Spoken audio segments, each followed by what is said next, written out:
Before Twitter, the world spoke in paragraphs. News traveled through polished headlines, carefully edited broadcasts, and long blog posts that took time to write and even longer to spread. If you wanted to be heard, you needed permission, an audience, or a platform. Most people had none of those.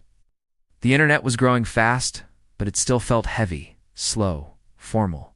And then there was everything it couldn't capture. The half-formed thoughts. The moment something happened, before it was explained. The pulse of a city at night. The feeling that something important was unfolding right now, but no one had a simple way to say it. The problem wasn't that people had nothing to say. It was that the world had no place for the small, immediate signals that make life feel alive. That gap is where this story begins.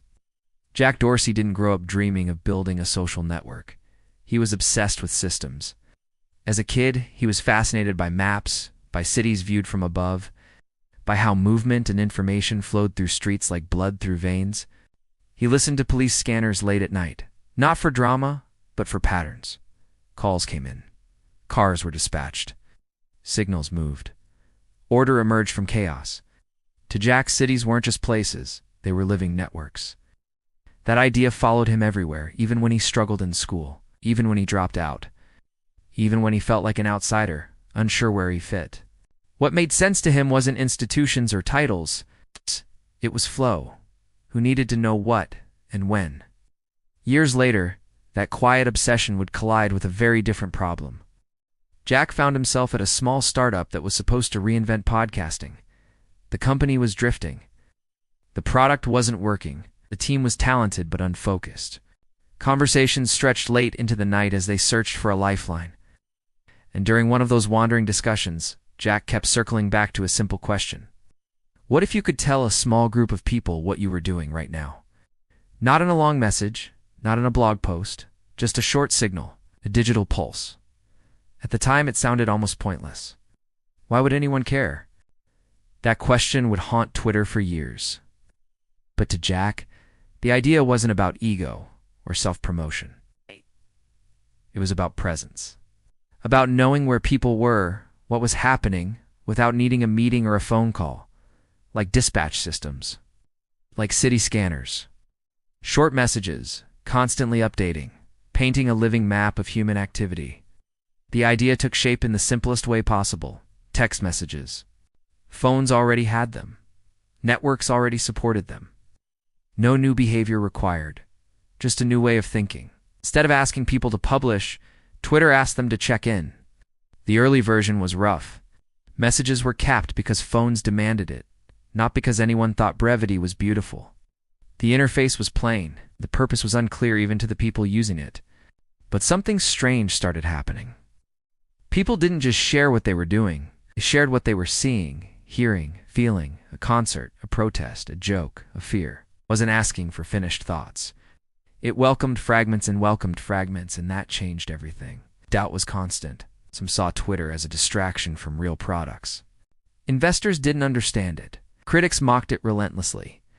What I had for lunch became shorthand for why it would fail. Even users weren't sure what it was for. Was it messaging? Blogging? News? The truth was more unsettling. Twitter didn't fit existing categories. Unlike other platforms, you didn't need permission to follow someone. The connection wasn't mutual. You could listen without speaking. Speak without being known. A single message could ripple outward, carried by strangers. Information didn't move hierarchically. It flowed sideways. When the system strained under its own success, when servers failed, and the now famous fail whale appeared, people didn't tea leave. They waited. Because by then, Twitter had become something no one had planned. A nervous system.